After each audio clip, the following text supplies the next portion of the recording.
She drives out for Robbie Ryan. Her three right on the money.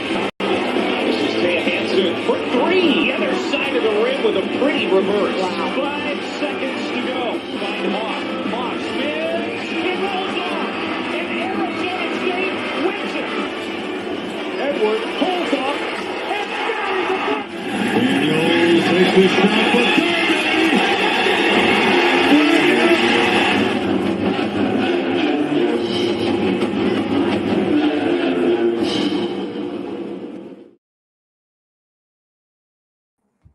Oh, yes, it is Friday. Welcome into Pitchfork Lunch. Yes, check out the shirt. Bam. Oh, well, I disappeared. Magic trick. Yes, shout out to, obviously, Sun Devil alum Jake Plummer here on Pitchfork Lunch. Actually had him on a Pac-12 preview during the Super Bowl. And saw him actually, seen him at a few practices this season at ASU. So that does not suck.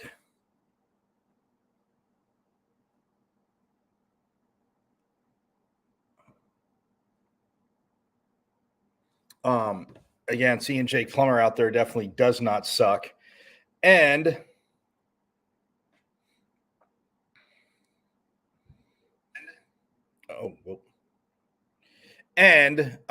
yeah, just had to get this shirt going. But nonetheless, it is Casual Friday, but it is an intense Friday here in Sun Devil Nation.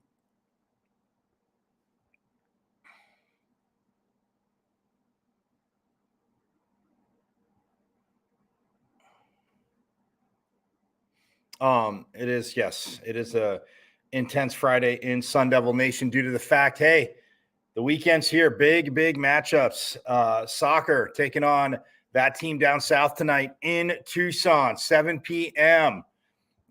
Sun Devil fans, if you're out and about, hopefully you've already made plans to go down there. Shouldn't you say, well, just kidding, here I am. If you're out and about,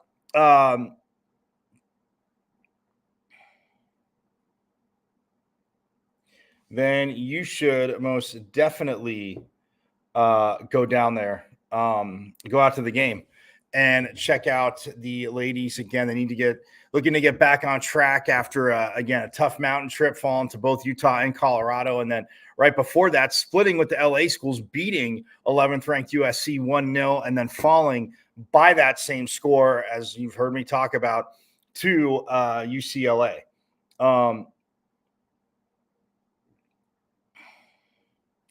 And that part is a bummer because it was an 89th minute. As you know, a lot of Pitchfork Lunchers, I know you've heard me say, you're like, man.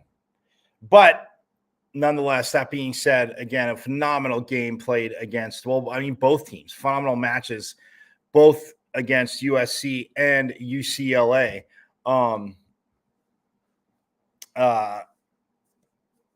So yeah, look, it's it's a huge matchup tonight. I wouldn't say, again, a loss would be tough and it would put them on the road to start the postseason. But a win, I think, definitely puts them at home, at least for the first game of the postseason with what they've done in their conference, going toe-to-toe with Stanford, going toe-to-toe with UCLA, beating USC, taking care of, Oregon State, Oregon, Washington State.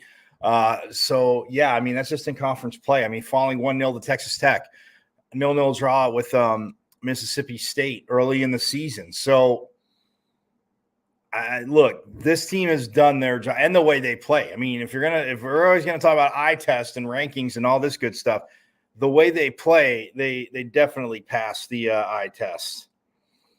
So that is in Tucson.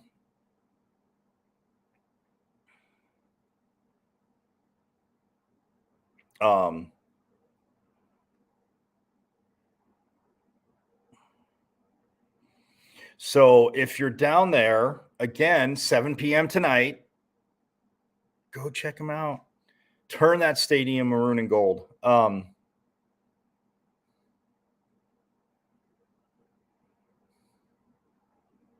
and, see if you can, well, I mean, it's always great to get a victory down there. So they've been working hard on that all week. And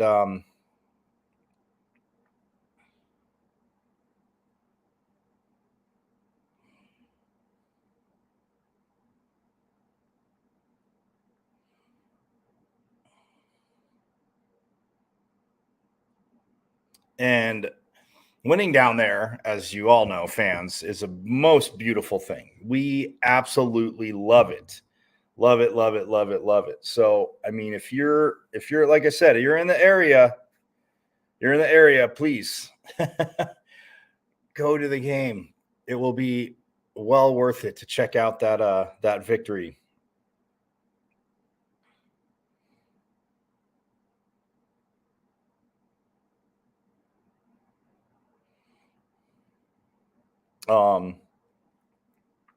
Volleyball, they are taking on the Bruins tonight in LA. Yes, they're on the road. So they have the Bruins tonight, and then they have the Trojans, as you know, on Sunday.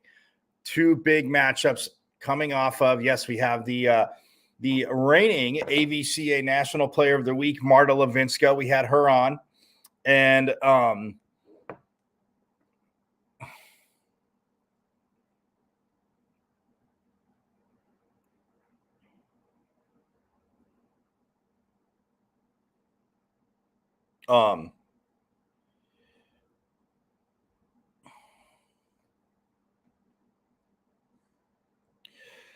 Marta Levinska, the reigning AVCA National Player of the Year. Yes, or of the year. See, I'm already giving her National Player of the Year. But she is a reigning AVCA National Player of the Week after, again, the team sweep over Cal and sweep over Stanford. Yes, that never gets tired of saying. Sweep over Stanford. Very hard to do, and they did it. Yes, on the road here, Stanford swept them up in Palo Alto. So, hey, both teams at home can dominate the other this season. That's what we're talking about. But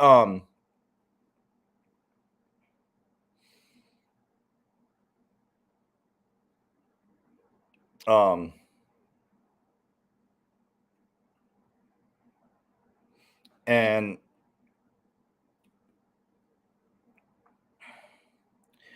so for this season, again, they swept each other on their home courts. But I mean, this is why this weekend series, I mean, that's why they, you come down this final stretch, right? But how do you follow that win up? And everybody's eyes will be on you. And this team, again, their personality, the chemistry of this team and the personality, like even in talking to Marta, I guess that's why I asked her, a psychology major, how does that help you on the court? She's like, it does. It helps. It actually helps a lot. I was, of course, thinking of, the child that you guys know me, but the little bit team in childish way, I should have expanded and asked her about, okay, from that standpoint, but does it help you with trash talking? Like maybe at the net, kind of getting into somebody's head, not just maybe being passive aggressive, but just to almost maybe try and make them think too much about what you said.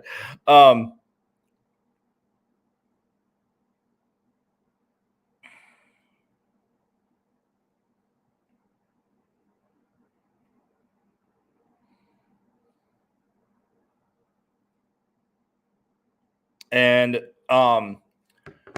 to go to having that as a psychology major, again, she's worried about dominating on the court, but she doesn't have to, to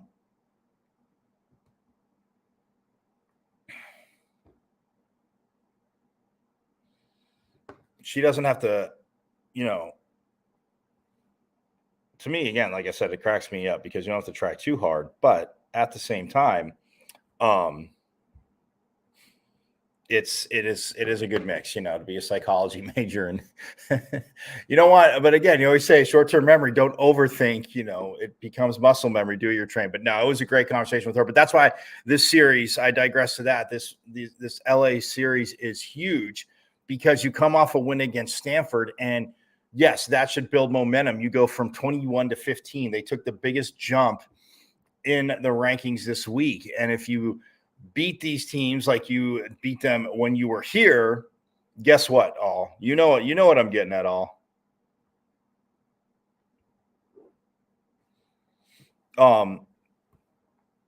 Yeah, you guys know what I'm getting at. And it's to me, look, the way this team has played all year, JJ Van we had him on obviously earlier. I always like to tease you. We had him on first here on Pitchfork Lunch, bringing you all sports around, again, Sun Devil Nation. But again, even talking to him post game after each match, and here I've pretty much been all around wins. But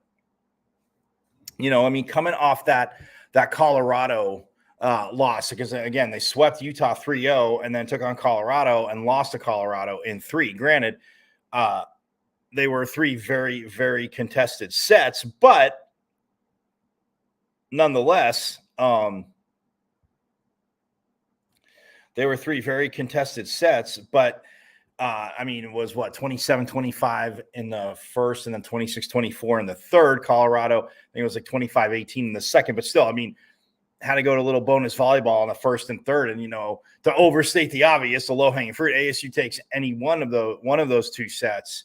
Do you have a 5-setter? How does the momentum change? But look, they came off that, came home, and Cal and Stanford obviously weren't overlooking them. People, Stanford, you don't get to be the number 3 team in the country and never drop more than 1 set, and they've swept a lot. Believe me, Stanford has swept a good amount of matches this season. So yeah, they're not overlooking anybody. That's not how they play. That's not what their program is built around.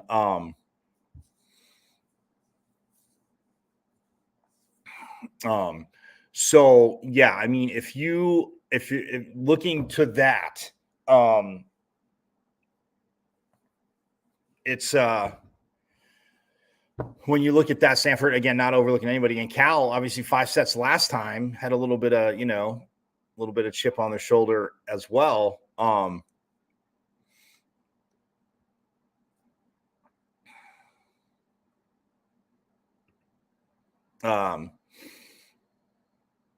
But yeah, Cal, again, looking to, of course you want to, as a team's doing well, you want to do what you can to improve on your season, obviously. But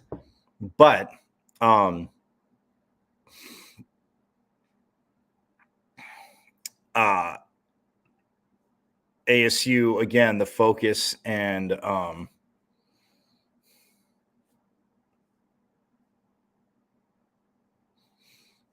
focus that, again, under JJ Van Niel, and he came in, and when you take over a team, like I said, in this day and age of the transfer portal, real quick, because we got to get to hoops and we got to get to football. Again, we heard from Bobby Hurley yesterday. Also, Kamari Lands, we got to talk to him yesterday, and also newcomer Jose Perez, who was at West Virginia, didn't get to play last year, and then everything, unfortunately, happened with Bob Huggins, and we'll hear from Perez, and actually still talks to Coach Huggins, and he, but again, joining this team late, but a very, very talented guy, and we'll hear from Coach Hurley on that. But I digress. Back to volleyball. Look, JJ Van Niel from the beginning of the season, I asked, what he came in and said, I wanted to play, we needed a faster offense, and they worked on that, but not that they weren't working on their defense, as we obviously know. But look how this team has played. Everybody we've talked to, obviously Coach Van Niel, assistant coach Presley Anderson, just on how the team, gels. And then Roberta Habello, a little foreign. We definitely have foreign flavor to this team, as we do in women's soccer. And again, they've both had just very, very, very solid seasons.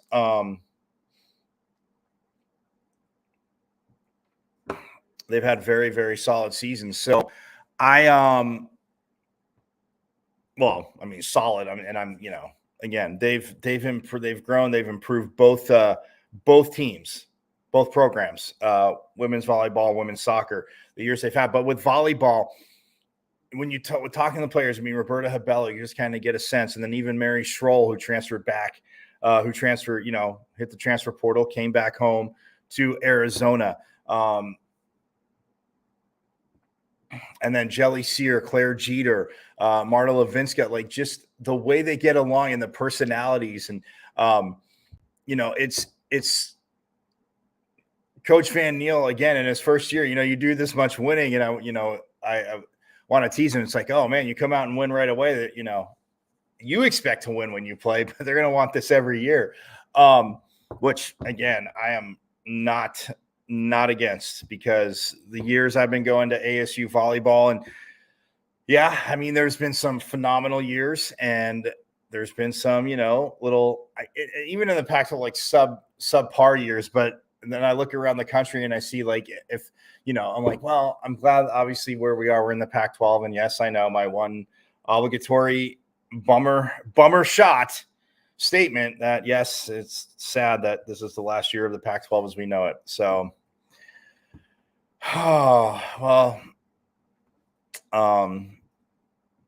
yeah.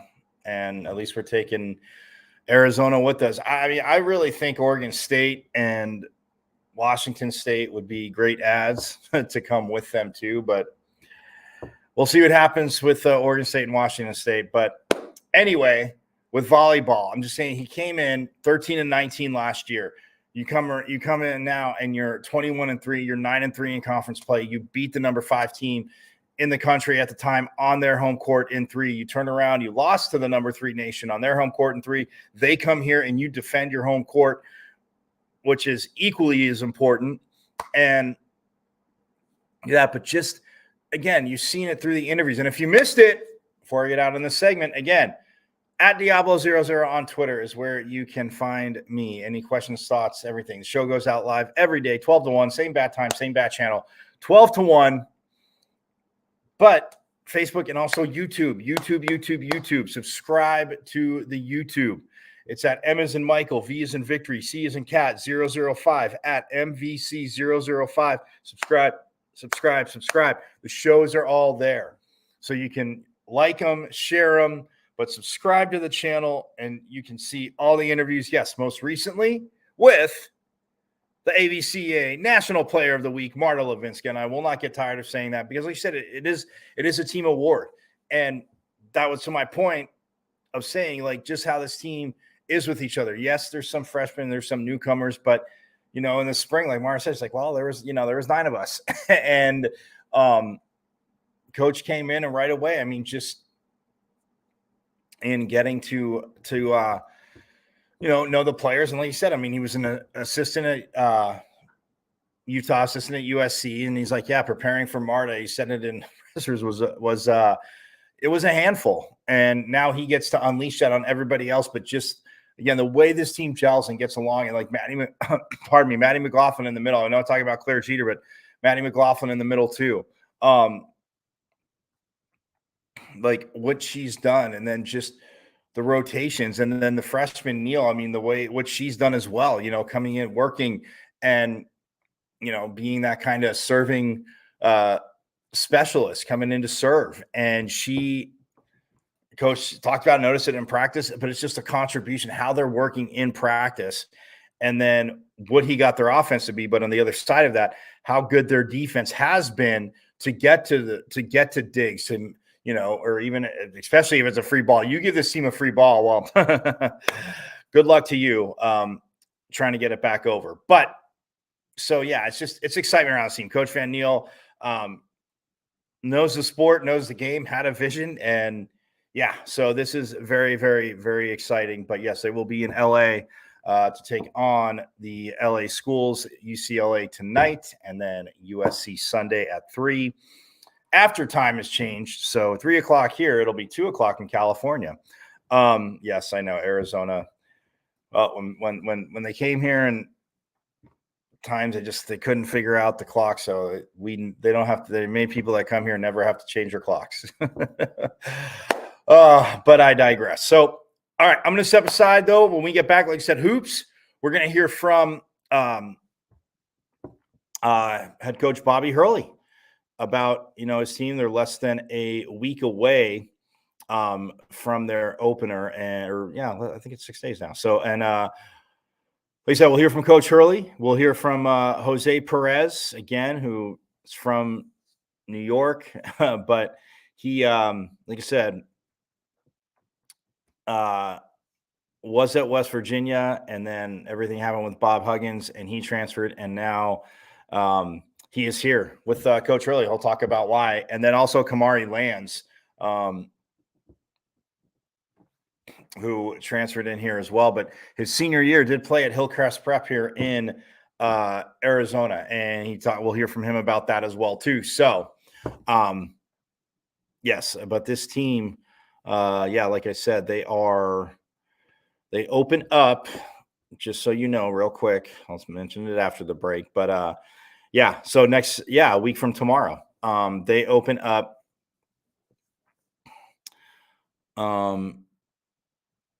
versus Texas Southern at 1:30, and then Thursday the 16th, it's both games in Tempe at DFA, but they play UMass Lowell. And no, yes, fans, UMass Lowell has more sports than just hockey. I'm not laughing at them. I'm just saying, people are like, what, basketball? Yes. But yes, so next Saturday, 1:30 p.m. Local time, and then Thursday the 16th at 7 p.m. they will be taking on UMass Lowell. So just a heads up there. But yes, I am going to step aside real quick, and then when we get back, again, we will jump into hoops and hear from Bobby Hurley. And then we'll wrap the show, of course, talking football and the big matchup, of course, at Utah tomorrow after the Devils coming off their big win against Washington State, 38-27 on homecoming. So we'll step aside. More coming up here on Pitchfork Lunch.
Oh, yes, the National Scouting Combine coming to you February 19th through 18th through 22nd, 19th through 23rd, 18th through 23rd. But again, great event to be a part of. And the sports reading, check it out Monday nights, 10 o'clock Eastern, hanging with my guy, brother of 18 years. And he's unfortunately, yes, a fan of that team, the Eagles. So we might not talk much on Sunday, but I will say this. Cowboys Eagles Sunday, so Eric will probably be a little sour. But I digress. Yes, Michael Caratino here on Pitchfork Lunch. Forks up, Sun Devil Nation, as we roll through Again, giving you a preview. Obviously, soccer, like I said, down in Tucson, taking on that team down south tonight. Need to close out the regular season with a big win. Volleyball in Southern California, taking on the LA schools. UCLA tonight, USC Sunday. Football, Utah tomorrow. And yeah, it will be absolutely huge. It'll be absolutely huge. Again, coming off a win, trying to build 2 in a row. And Utah coming off a very ugly loss to Oregon. So, yes, a Kyle Whittingham team, like I've said all week, will be very ornery and very pissy. And I'm sure is just longing to get back on the field. But, yes. So, hoops. Yes, I did say that. It is hoops. They are a week away. 8 days, a week from tomorrow.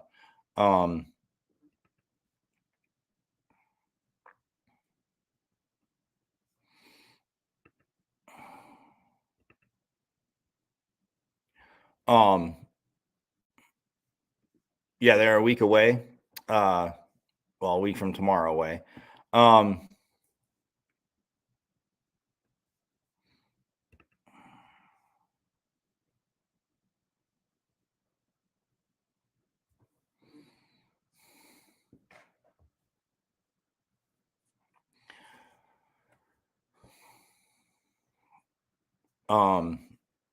It's what, Bobby's 8th season as head coach?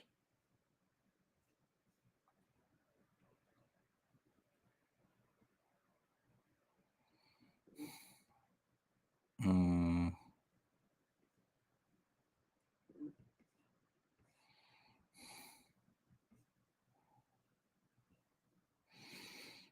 want to say it's the 8th season. Ninth year?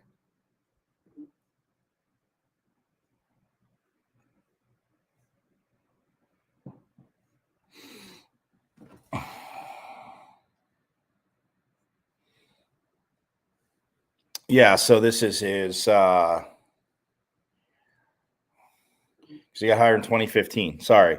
I was looking at it and I was like, wait, but yeah, he got hired in 2015. So that April 9th, obviously after the season, but April 9th, 2015. So 16 would be his first year. So yeah, his 9th season. This is his 9th season. I knew I'd get it right, but nonetheless, 9 seasons and yeah, dealing with COVID and in the play-in a few times in the tournament and with the transfer portal and all that good stuff. He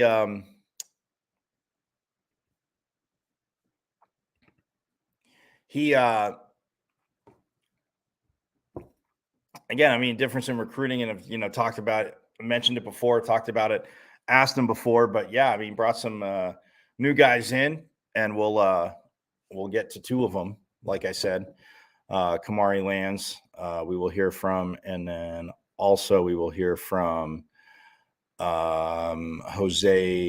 Where did he go? Perez. Sorry. I'm like, wait, why is he not on the roster anymore? What happened in less than 24 hours? No. Jose Perez, don't freak out. Don't. I didn't mean to scare you, Sun Devil fans, but yeah, Jose Perez. So, but first, we will hear from head coach Bobby Hurley. Again, they're a week away from place barrage, and again, I asked him about if he felt this was the most,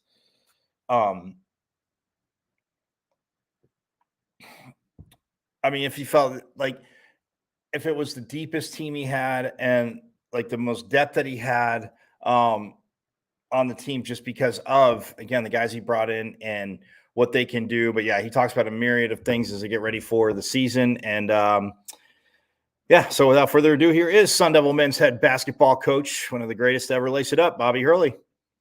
That I would need to get to for minute distribution and those things. Do you feel like you get a sense of like how deep you might be? What's your perspective on that this year? Yeah, it's just, again, it's going to come down to staying healthy and certainly I think we have a really good core on the perimeter with the addition of Jose Perez, and he's a very versatile player too. He's a very physical guard. He's older and he's strong. He could really could guard 1 through 4, you can do a lot of things with him, from an offensive standpoint to take advantage of some matchups. And so you add a guy like that to the mix really late, which is unusual. I've never added a player so close to the season start. So he's really kind of learning, our system and things. So, but I got a good feeling about what he'll bring. He'll bring like a lot of toughness to our team, a lot of maturity. Was he kind of an insurance policy in case Miller isn't ruled eligible, or? I mean, people viewed it like that, but I think when we're taking steps as a program and we're in the NCAA tournament, you're always like, you don't want to take steps back, and you want to put your team in a position to advance and to have a great season. I think he's just another really good basketball player that's been added to our team that is going to, I think he's going to have a major impact on what we do this year. Coach, now that you got the non-conference play right around the corner, what are you trying to hammer into these guys every day at practice for those matchups? Just how how important it is. Across the board for our league to do well and our metrics to be well, and on the Pac-12 to be viewed as a quality conference is important. But individually, when you are playing against other power conference schools, to try and do the best job you can, so that you get some quality wins in a non-conference. And we didn't really duck anyone in that regard this year. Mississippi State was 11-0 in the non-conference last year, and they were an NCAA tournament team, and very good defensive team and physical team. So we have our work cut out for us next Wednesday. Coach, adding somebody late like that too, like you're saying, depth-wise, I mean, as you aim, I know it's one game at a time, but looking at non-conference play, conference play, but making that charge towards a tournament with how it ended last year, how big is it, and how much confidence does that give your team to develop depth like that, and even have a guy that could be a starter maybe coming off the bench and just adding that energy? Yeah, he's Jose's got an interesting story, but he was a preseason player of the year in his conference before he had to sit out last season in a crazy set of circumstances. If someone wants to research that, I'll feel free to do so, because I'm not going to explain it all to you. But he didn't play last year, was not injury related. So he was a guy that was almost a 20 per game scorer. So it's rare that a guy like that is available, this late to be picked up. And what I've noticed in practice is his voice, again, his toughness, maturity, and then his ability to pass. Like, we had one of our best passing practices 10 days ago when he first joined the team, and a big part of it was just how he was moving the ball and became contagious amongst our, his teammates. You think that basketball IQ just comes from experience in the game? Experience, and he's a hard playing kid. He's I don't want to make this press conference about simply Jose, but he's had a good week, and he's made an immediate impact. And it's hard to win over your teammates right away too, and when a new guy is coming in like this late in the game. But I think he's already shown what he could bring to the table for us. Just broad strokes, recruiting wise, what sort of conversations are you having with guys that you're recruiting about the move to the Big 12, and are they different conversations than when you were in the Pac-12? I think it's similar. I mean, we talked about the best things about the Pac-12, and there's a lot of positives about that league and the games that you could play, and the style of play, and West Coast basketball. And this is a little bit different. But I think the Big 12 has a chance, based on their recent history and the schools that they've added, to be one of the premier basketball leagues, and it already is. And they're adding new franchises to that. So I think it helps in recruiting, certainly. So, Coach, talking about winning over your teammates, you got the non-conference coming up. With such a late addition, how do you feel the team is meshing? You got games around the corner. How do you feel they're meshing? Are they becoming good friends or good teammates? Yeah, I mean, I think there was a little bit of edge to what we did today. I think you start to count down to how many more practices you have before the ball goes up. So I think they're seeing that it's right in front of them. So it's we've been at it a while. I mean, going all the way back to June now on a foreign tour. So there's been a lot of practices. I'm sure they're maybe even tired of hearing me about just the practice situation, and excited for the opportunity of starting the season next week. Is it on guys like Frankie, Alonzo, Jemiah to kind of help integrate Jose? Yeah, I think that they've done a pretty good job of making him feel welcome, and I think they see like his skill set and the things that he could do, and that he's unselfish, and he's kind of looking for everybody out there. So I could see where it's enjoyable for them to want to embrace him and bring him in. But it's yeah, I mean, I think it's just they see that they want to win, and they had a taste of the NCAA tournament last year, and they know what that feels like, and they know we need to have quality players and options. So I think that's a part of it. But Jose has done a good job of making sure he's doing his part to connect with his teammates too. Jemiah had a big scoring outburst in your scrimmage. Where's he at now, and do you think that he's ready to be sort of an anchor scorer?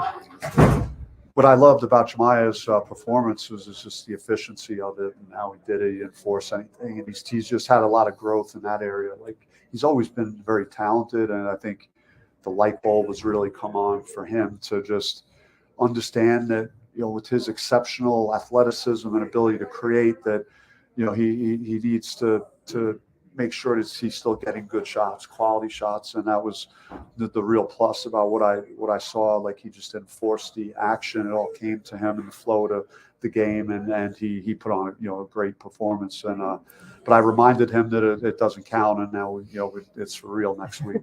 Coach, is there any added motivation for you this upcoming year, having seen your brother take home a national championship last year? I approach every year kind of the same way. I just really, get the team ready, trying to embrace the season. So, I mean, it was enjoyable watching my brother do it, and just special to see him accomplish that. But after really deep reflection, I don't think it's really changed, how I am or what I do, day in and day out. Have you decided what the identity, have you, through practices now, seen what you're going to hang your hat on? I think it's a mixture of a lot of things. I think we were fairly balanced last year, and I think that's been consistent. We've had in our scrimmages and European trip multiple guys as leading scorers in games, and so I think we have a variety of options we could go to. And then, our interior game, I was concerned about losing Warren very late last year, but Sean Phillips has really come on, and he's shown a lot in this offseason, a lot of development, and he's going to get better and better as we go. But he's kind of bridged the loss of a guy like Warren, so that was a real positive. Do you feel like you'll play more bigger lineups when you have like a guy like Lands at 6'8" on the wing, and some of your options that can shoot the ball at the floor? I think we could go a variety of ways. Kamari could play multiple positions, so can Jose. And especially when we get Zoe back, you certainly can see lineups where we could have really good size and kind of good positional versatility, switching a lot of things on defense, and just having just a lot more length on the floor too. So, but you could also see some 4-guard looks, particularly as Zoe is out here for the short term. Does that help you from a identification of your opponents and adjustments within games? As far as what? Like the ability to match up the way that you want to, or take advantage of opportunities. Yeah, I mean, you don't want to be just kind of a 90-mile-per-hour fastball every time. You want to have change up and the slider and all those things. And so yeah, I just think when you have versatile players and you have good size, you could do a lot of things with a roster like that. So I think that there are different combinations that we could go to and play a variety of different ways. And congrats to the Diamondbacks. That was outstanding. And just thinking about the baseball stuff with Terry, I'm very, very happy for them, and they had a hell of a season. That's what sports is about, to have great stories, like just teams you don't expect to do something special, and they had a terrific run. I guess I asked that because you've had some teams here that you're very guard driven and you didn't really have a lot of other things you could do, or you had defensive teams that struggled on the offensive end. Yep. And you're talking about the identity of this team having more range or versatility. Yeah, it's just, I mean, I think it's blended. I think we have good quick twitch guys that I think will help our activity on defense and our ability to create turnovers. And that's been kind of our bread and butter, to be able to get us in the open floor and take some pressure off our offense.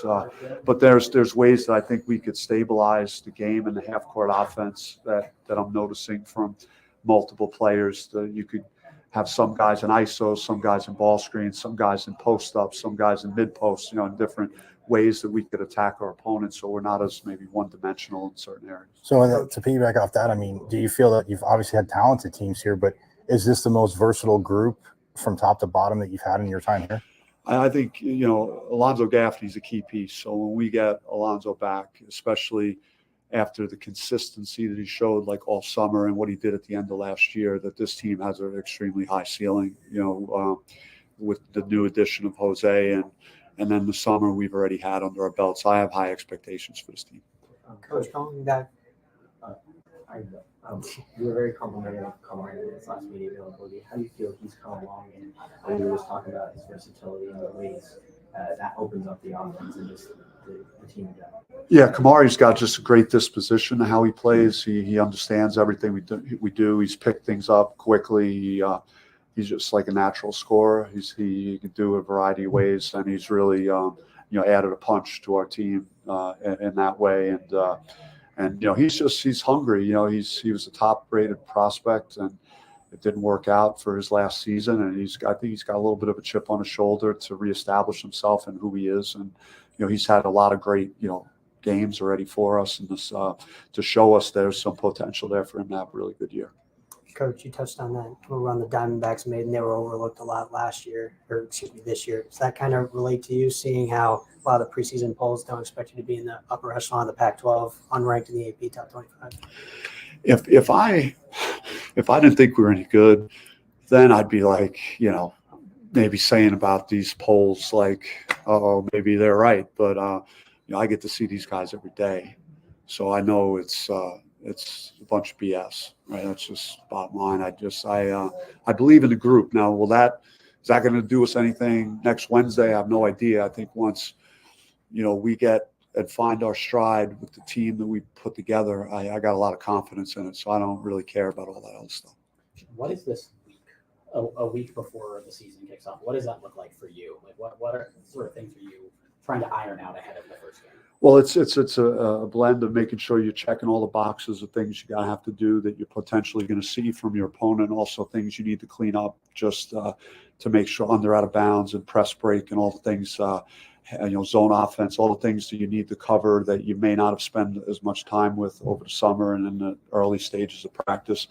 I'm more big towards conditioning early, so if it's like studying for a test at this point that you didn't study for. If you're not ready, by now, then you're in trouble. So I think, our fitness level is really good. So now it's just fine tuning. It's going to be, towing the line of having a hard practice, but, also making sure you're conserving energy at this point, make sure guys have their legs so that they can perform at the best level they can. And now even dialing back some of the live work, because of when you lose a guy like Gaffney and it hurts, you just don't want to see something like that happen between now and next Wednesday. Can you tell us a little bit about your staff newcomers and why you brought them in? Yeah, I mean, it's I might need a sheet of paper Yes. so I can have have that on hand right now. But it's we promoted Nick Irvin, which Nick and I hit it off very well. The backgrounds that we share are similar. He's a basketball family in Chicago and high school coach, and I really kind of gravitated to that. Yusuf Ali is a young guy that his youthful enthusiasm, particularly in recruiting, he's just going to hit the ground running and do a really good job. But he, brings great energy to practice. Craig Lansing is, was a head coach for 10 years, so he really knows the game, could bring great ideas, new ideas, and a level of experience to our staff. Jaron Skeet played for me at Buffalo. If he didn't hit some of the shots he hit at Buffalo, I never would be here. So he was a heck of a player for me, and so he's here in Mickey Mitchell's role from last year. Am I missing anybody? I don't think so. So yeah, that's. But they're doing a great job. I think everybody has good energy. We're all enthusiastic and a good cohesiveness in the staff. Guys like each other. When you have a little bit bigger staff, does that allow you to dive in a little bit deeper into certain areas that maybe you were patchworking previously? I just think there's more things that we could cover and kind of like boots on the ground, just to make sure we're not missing anything with relation to how we run practice, off the court stuff with our players, and just being on point with everything. It's just when you have a more complete staff like we're able to have, and the resources to have more guys, it just makes everyone's life a little bit easier. Guys good? Well, there you heard it. Bobby Hurley and yes, his staff. I mean, it was a pretty good joke, because he's like, in chess, I need a list. But yeah, I mean, it's huge building block. But yeah, I mean, very excited for this team. I mean, it's talking about depth, and I know a lot of you have seen and have known me throughout the years, whether what shows I've done and been on and hosted. And I just, with basketball, college, professional level, I just don't understand shortening your bench when you have all season development. And yes, I always say there's different levels of talent, and maybe some guys might be thrust in and not fully ready. They can handle some things and, maybe not all of what somebody wants to do. But yeah, coach, to develop depth and what they have, and he talked about it. I mean, with Perez coming in late, man, that's that's huge. So, but again, a week away, and yeah, Gaffney, like you said, is going to be out. Didn't get an update on what they're thinking the time frame is, but I'll find that out soon. But yes, speaking of Jose Perez, here he is from after practice yesterday too. Again, his first time I guess see him. I think his first sit down with the media again. Like you said, coming in late is crazy, but yeah, he is. He's going to be very, very key for this team, and you will hear as to why. But without further ado, here is Jose Perez. I just had to adjust really fast. Another obstacle in life you just got to overcome. And I felt like I fell into the right person's hand, and Coach Hurley, he's a player's coach, and he just brought me right in, and there's a family atmosphere here. What was it? I'm sorry. What was it about Coach Hurley and this program that made you decide this was the spot for you? He kept it real from day one. What he needed a veteran guy to just come in, needed facilitating, needed scoring, and I feel like that's something over my college career that I've done at a very high level. And then get into the free throw line. Those are three things that I've done. How does the style or the philosophy of the program sort of compare to what you've been used to previously? I don't play for many styles. So it's with Coach Hurley just adjusting. He averages 77.3 points a game, playing fast pace. I feel like I could play slow or fast. With Frankie Collins and Jemiah, I feel like I get a rebound and outlet it to them, let them do their thing in transition. Or if we playing slow, I post, I come off ball screens, get everybody involved, and just share the sugar. And you came in late, so how has it been integrating with your teammates, getting to know Hurley's scheme, and just kind of adjusting to everything on the fly? I'm a really, really, really good guy with people, so just adjusting to them. I adjust fast. I adjust to my surroundings fast. If I need to be a playmaker that game, that's what I'm going to do. If I need to go score, that's what I'm going to do.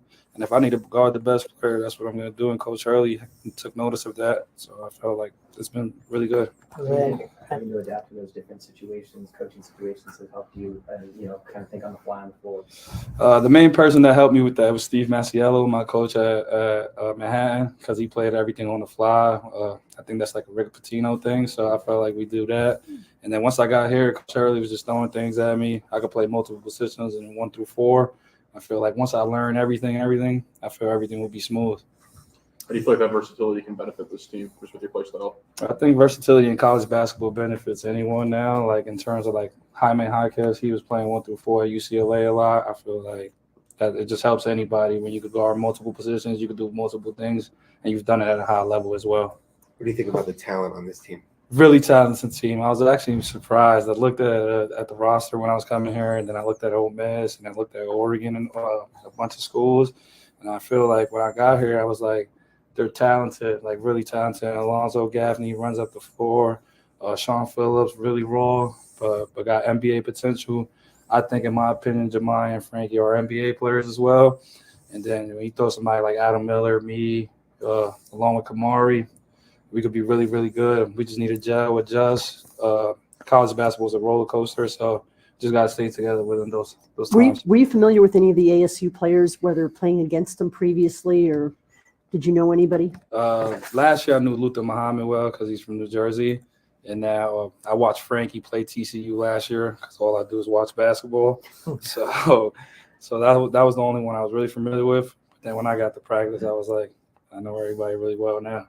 Who was the first guy that, like, when you got here, kind of specifically came up to you and said, like, yo, you're with me, I'm going to make sure you're good in Arizona with the team, and, like, kind of integrated you into the Everybody did that, but there was not, like, no specific guy. Like, everybody did that, but then I feel like I've gelled with Frankie because he's the point guard. I've gelled with Jemiah. I put him under the wing just to tell him the ropes around the game and just how to get to his spots at an efficient rate because I feel like he has a lot of talent. And then I put Sean and Zoe right under the wing just to tell them how they could be effective in the college basketball game. Jose, I know you didn't get to play at West Virginia last year, but being around such a respected program and such a respected coach, what were the takeaways of that you think you could put to the court here? Bob Huggins, he still calls me to this day to make sure I'm okay. So he was the first person to call me still. When I came to play for Coach Hurley, he said, go do what I know you can do. He told me how he messed up and all that. But he always got my back no matter what. And he knew I went there to play for him. So that's all I took from it for real. Jose, you're one of 9 newcomers. With having so many new guys, how has that helped the chemistry with everyone sort of experiencing, this together? For me, it's a little different because I've done it like 3 times. So when I did it at West Virginia, it was more about like what you do off the court, like when you bond in, like watching film together, like how close and relatively you are, getting in the gym together. So I feel like I've done that here, like getting in the gym on my own, making sure other guys are getting in the gym. And I feel like that's what we've done at a high level. I feel like I just changed the energy around once we got here because I feel like everything's just about winning. Just talking a little bit more about that adjustment. I mean, you're saying it's going well.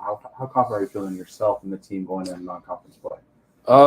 I'm really confident. I'm a confident player. It's been a lot, though. Not going to lie. It's been a lot the last 3 weeks, adjusting with academics, adjusting to move into the West Coast. I've never been in the West Coast till now. So it's been a lot. Yeah, Mississippi State, a good team. How are you going to go about attacking that? I know them very well because they recruited me. I know Scott Padgett. He was at Manhattan with me. I know Deshaun Davis. And I know Jimmy Bell. He was at West Virginia with me as well. So I know them well. I don't know how we're going to attack them. Coach Hurley's going to come up with a great game plan. And I feel like at the bottom line, just all about winning when we get in between those lines. Did the depth of this team also, Coach Hurley has talked about it, but when you're saying guys are talented, but with the depth, you can mix and match starting lineups. So even if you are starting or coming off the bench, how big of the depth of this team was in you making your decision to come here? They had nothing to do. I just needed a good relationship with the head coach. Like, I just know he has my back, and I'm going to run through a wall for him. And I feel like if he knows that, and I know that, it's just no better feeling than that as a player. You were a prolific scorer at multiple stops at a lower level. And do you feel like just being surrounded by more talent changes the nature of what will be asked of you or how you play or any of those things? Nah, I don't think so. Nah, the lower level, it really doesn't change the fact of anything. I don't think I'm a scorer, pure scorer. At one point, I was number 2 in the nation in assists, and we had some guys go down. So then Coach Massiela brought me in. Coach Kraft at Gardner Webb was like, hey, we need you to put the ball in the basket. I'm an unselfish player, so I feel like passing the ball, making somebody else better is my job, and then it opens up the game for you later on down the line. What's the excitement level like to be able to show that on a bigger stage? I've been ready since I got to West Virginia, so I feel like I have had a great year and a half summer. I haven't played in a year and a half. Just showcase, I transform my body around, transform my whole game around. I'm just ready to display it in the bigger stage. It's going to be fun, and I know Coach Hurley's going to have my back. Maybe it's going to take 2 or 3 games to get my legs back, but it's going to be fun. What are you looking forward to about the Pac-12 and playing in games against these teams that you probably watched on TV? Playing Arizona. Probably that's what I'm looking forward to. Kirk Creaser went in there at West Virginia and told me a couple stories. So, okay, go ahead. So that I can't tell. That was the only thing. Playing Arizona is probably going to be fun. Replay the last play of the last time ASU played them. Desmond Cambridge at the 3, right? I'm not mistaken. Coach Hurley jumps and goes crazy. that was dope to watch. They showed me on my visit. So okay. Fun moment. Jose, having been around the block in college basketball, going from Manhattan, West Virginia, now to here, how do you think now as an experienced college basketball player and with your age, how do you think that's going to rub off on a team with a lot of newcomers, even though you're one as well? Well, I feel like age right now in college basketball is all over the world. Like Memphis with JQ and DeAndre Williams, they're really old. Armando Bacot at Carolina. I feel like everybody's looking to get old now, playing through the transfer portal.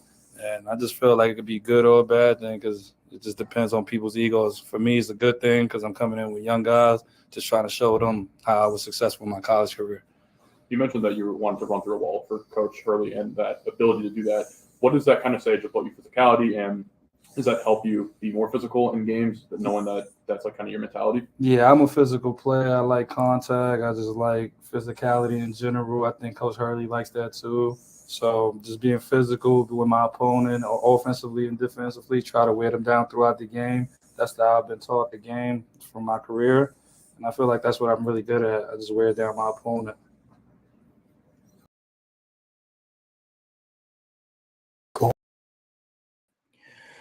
Sorry about that. Wrong button. But yeah, there he is, Jose Perez. And, I mentioned it before he gets to Kamari Lands, is just huge that, obviously Bob Huggins recruited him. He had, transferred to West Virginia, and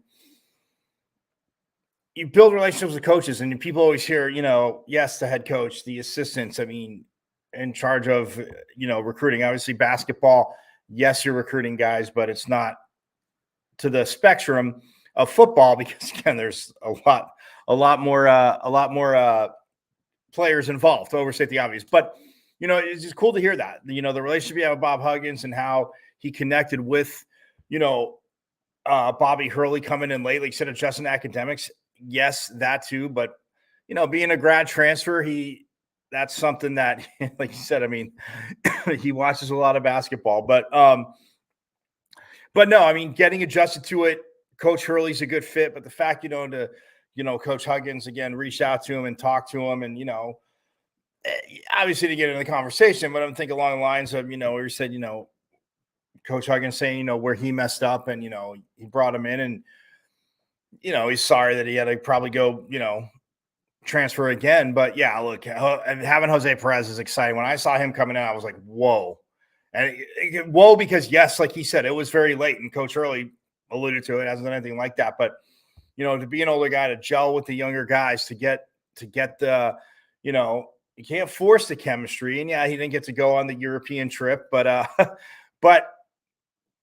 because he wasn't with the team, obviously. But no, just in talking right there, you can sense like it's and that's why I asked, with the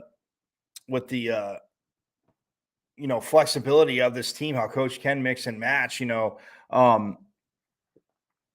what it, if that was, another huge reason to come over, but the depth and then like I said, the flexibility coach has. So yeah, we'll talk to him more throughout the season, but and plus he's, from the great state of New York. So, right next door to Coach Hurley and I, where we're from in Jersey, but nonetheless, yeah. And lastly, want to get to Kamari Lands again, another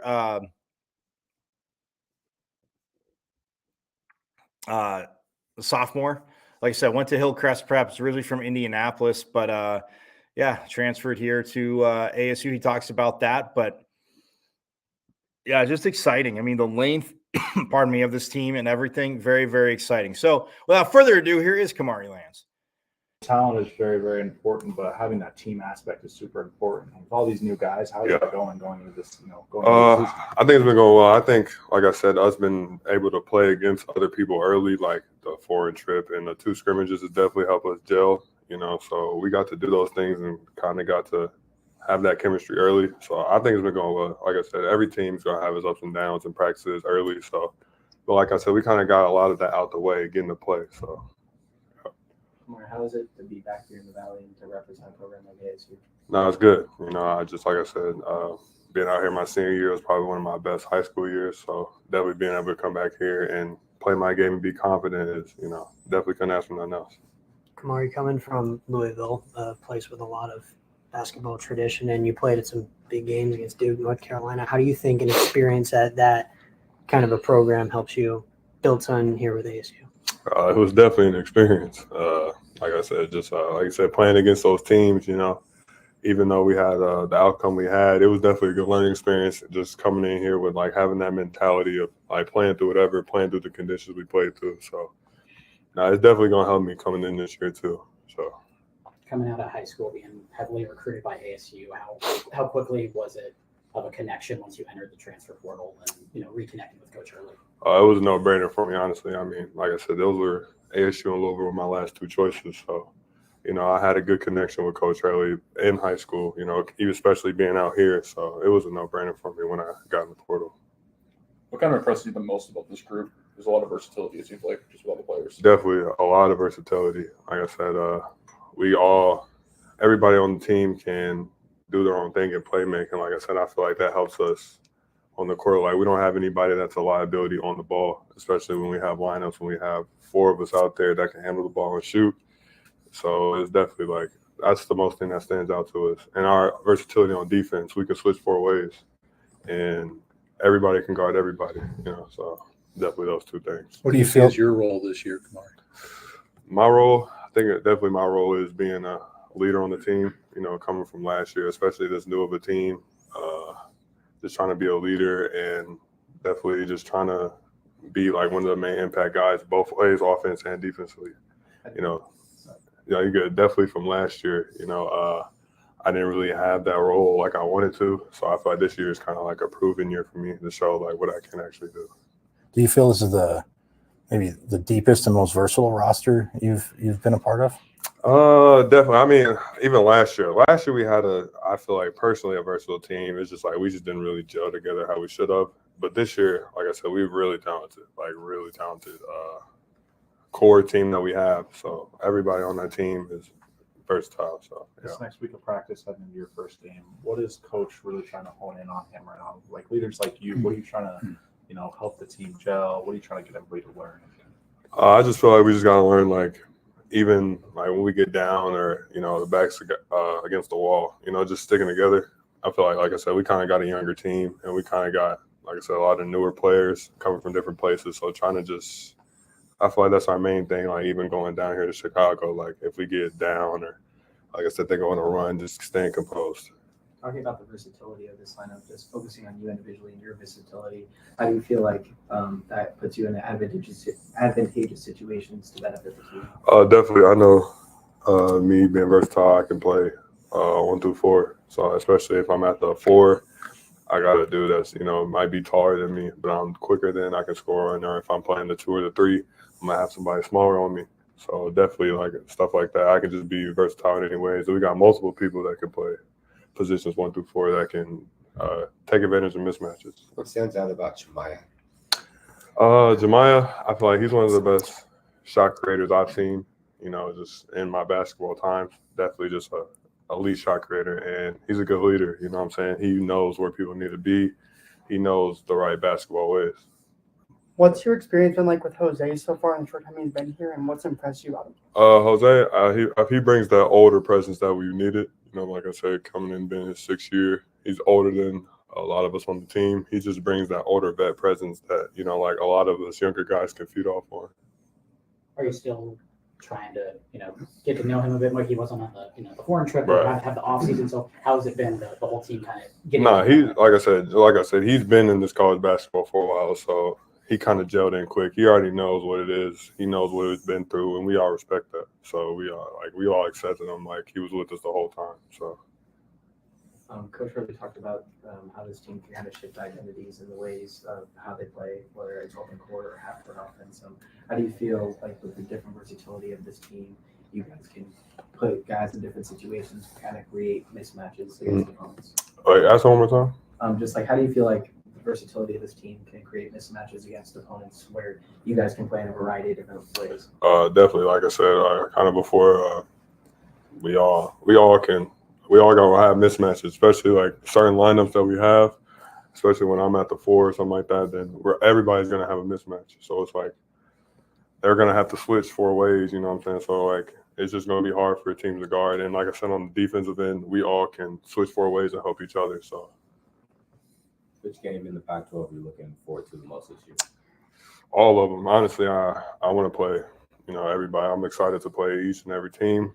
I know a lot of guys from out here playing on the West Coast in high school, so definitely I can't wait to play anybody. Good. Yep.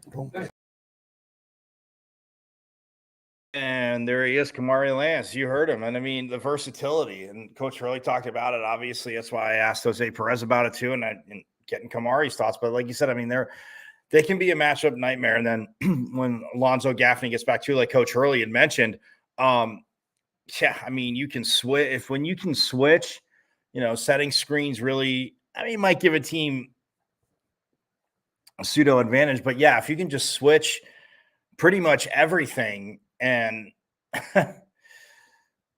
just stonewall a team on defense, then yeah, that's going to be huge. And then offensively, are they going to switch? And, having a guy like Perez come in, getting, like you said, used to the team and will, he come off the bench. We were saying what, could the starting 5 be? And we feel that obviously Frankie Collins and Jemiah Neal will be 2 of the starters, but the other 3, it'll be very interesting. But yeah, can they play with 4 guards? I mean, Coach, obviously you saw a friend of the program. We'll have him on next week, Chris Cartman, asking him about, the lineups.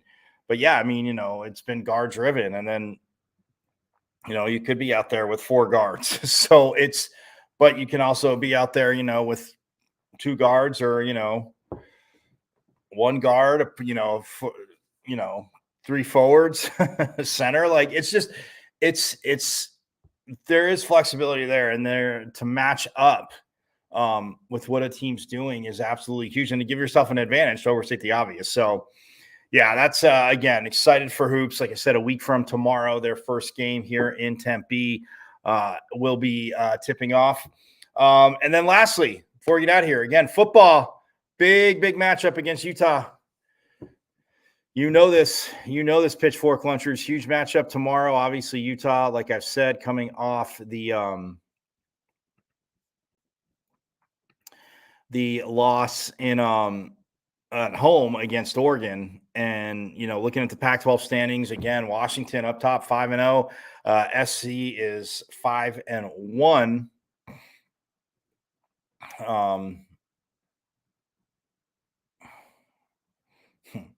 Could be 5-2 because they lost to Utah. They very well could have lost to Arizona at home, but again, they won the game. So yeah, Washington 5-0, SC 5-1, Oregon is 4-1. Oregon State and UCLA, Utah, and Arizona are all 3-2. Colorado, Washington State, Cal, and ASU are all 1-4. And then Stanford holding the caboose at 1-5. But the Devils, again, they head to Utah to take on Salt Lake City, Rice-Eccles Stadium, take on the Utes. And, I talked about, obviously, ASU's offense versus the Utah defense yesterday. But ASU defensively, look,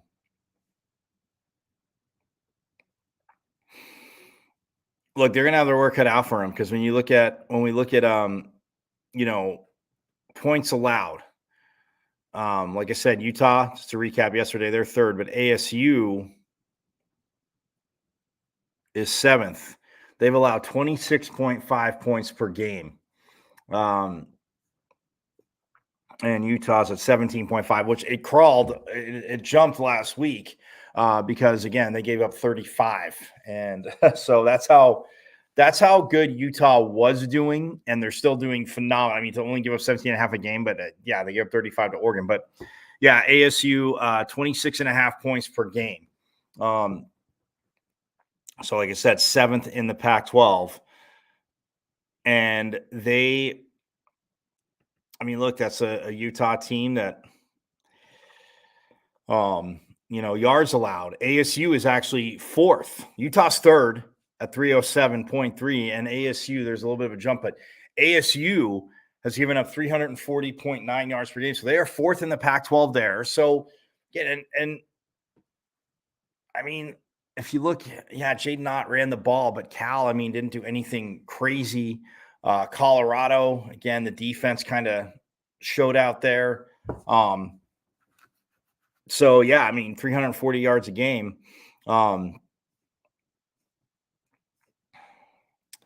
That they are giving up, and they're 4th in the Pac-12. As for sacks, like I said yesterday, Utah is 4th. ASU is 6th. The Sun Devils have 21 sacks on the season, which the leader, UCLA, UCLA has 31. And, yeah, their defense is getting after it. UCLA's offense, though, again, freshman quarterback. A true freshman quarterback, I should say. But nonetheless, for Chip Kelly, that defense, 31 sacks, that they're 1st. And then ASU, though, does have 21. Utah does have 4 more than the 25. So,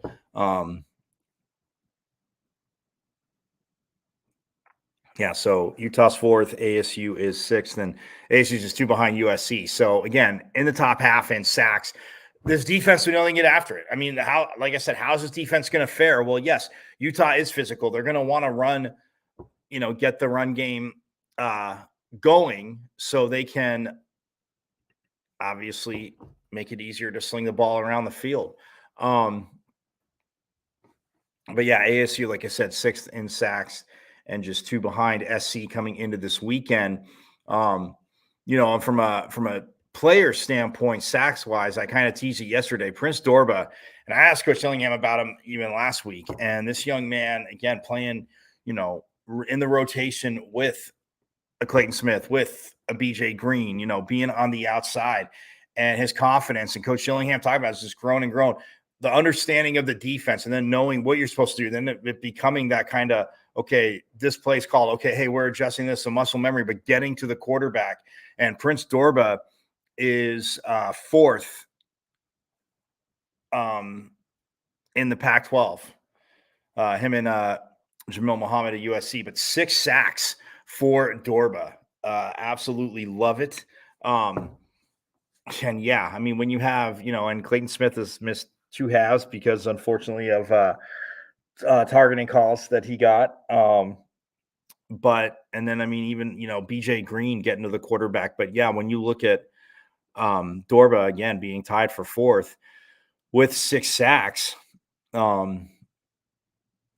BJ Green is 6th and he's got 5.5. So he's half a sack behind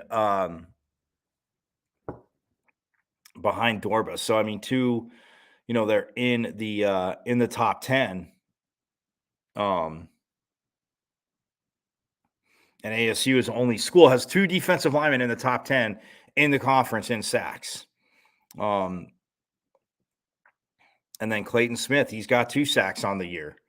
So Ro Torrance has 2 sacks on the year. Those corner blitzes we saw early. Deshaun Mallory with 1.5. And, he's been in and out of lineup. So, look, this is a Sun Devil defensive line.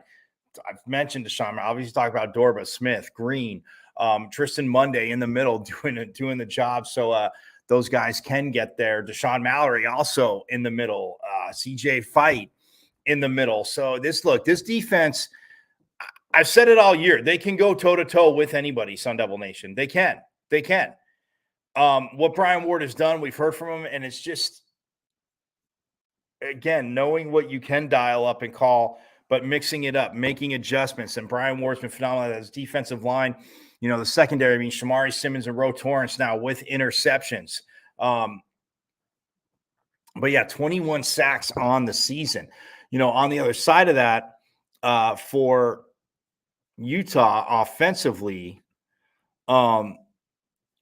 so in total yards, Utah is averaging, they're 12th in the Pac-12, 332 yards a game. Now, yesterday I said ASU was 11th. There was one team behind them, and I let you know who that was, and I thought you probably took the hint. So Utah is behind them. They are, averaging 32 yards less a game, 3 first downs less a game than ASU.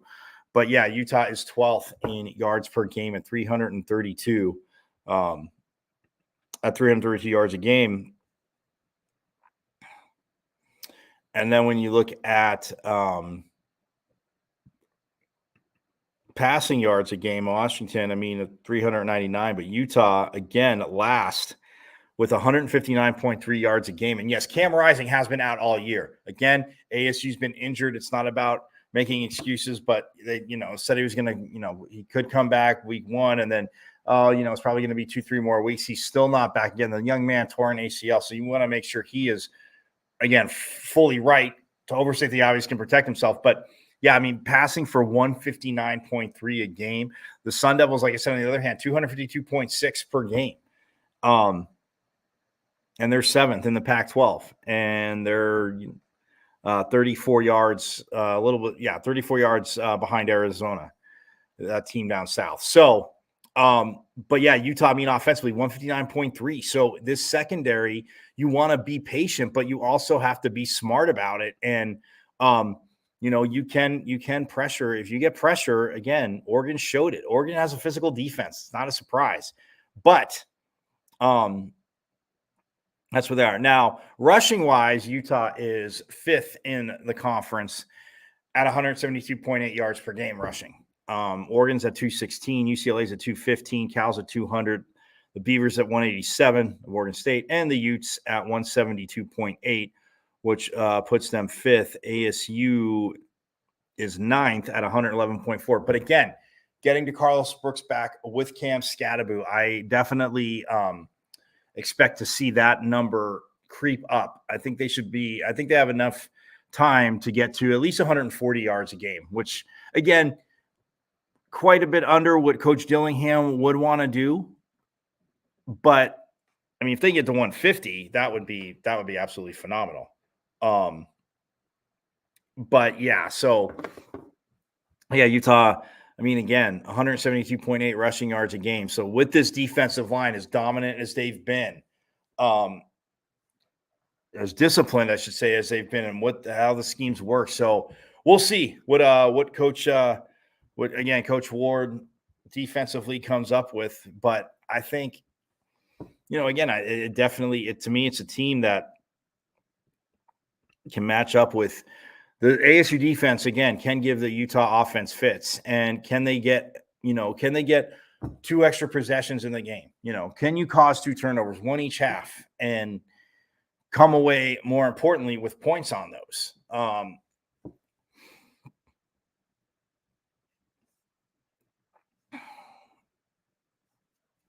So yeah, I mean, and we said interception wise, Alex Johnson and Travis Hunter and Cameron Silman Craig, both of Colorado. Hunter and Silman Craig have to lead the Pac-12 with 3 interceptions. So, Travis Hunter missing games, this young man could have a huge lead.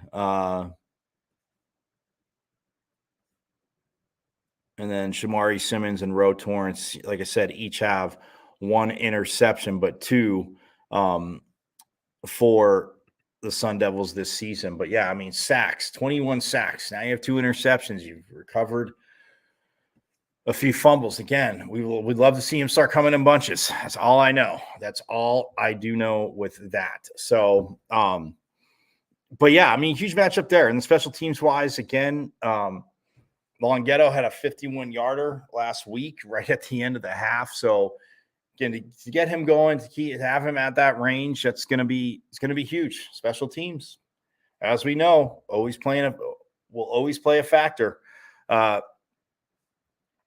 in the game. But yeah, defensively for ASU, look, I think it's going to be tough for Utah. And offensively, again, I think Utah's defense will obviously make it tough for the Sun Devils. But can they get the 2-headed monster of Scadaboo and Brooks going? That will be huge. What can Elijah Badger do? Maybe a little more of X-Guillory, Jalen Conyer. So, look, you know what? After coming up, getting that win and just the energy of last week, it's going to be tough, but they've played I mean, Cal on the road, they played quite well. Washington on the road, we saw what they did there. So, look, I think ASU gets their first road victory of the season in the Kenny Dillingham era. So, I want to say it's I'm going to say a 28-20 ASU victory. 28-20 ASU victory. So go Devils. But I'm going to get out of here. Again, I will be at that game tomorrow. But I'm going to get out of here. I will see you on Monday. Same bat time, same bat channel.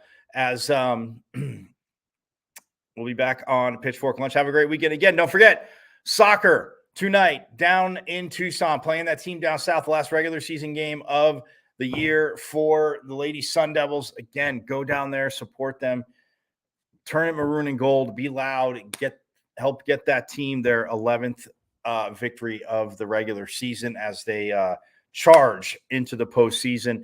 Volleyball at USC tonight, at UCLA tonight.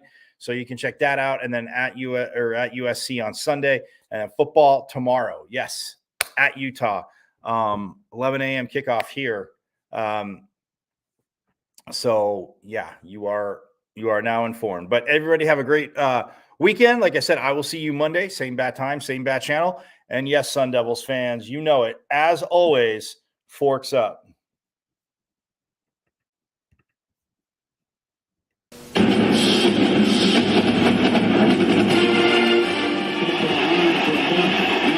lead. They're getting a little wobbly. Justin Chapman rebound. Robbie Ryan for three. She hits it, and we are tied. Cherry's three. Johnny Walker. Matching up against control. His shot. Blue score. They score. They tie the game up 2-2. Some drives out for Robbie Ryan. Her three right on the money. This is Taya Hansen for three. Other side of the rim with a pretty reverse. Wow. 5 seconds to go. Find Hawk. Hawk spins. It rolls off. And Arizona State wins it. Edwards pulls off and buries the puck. Daniels takes the shot.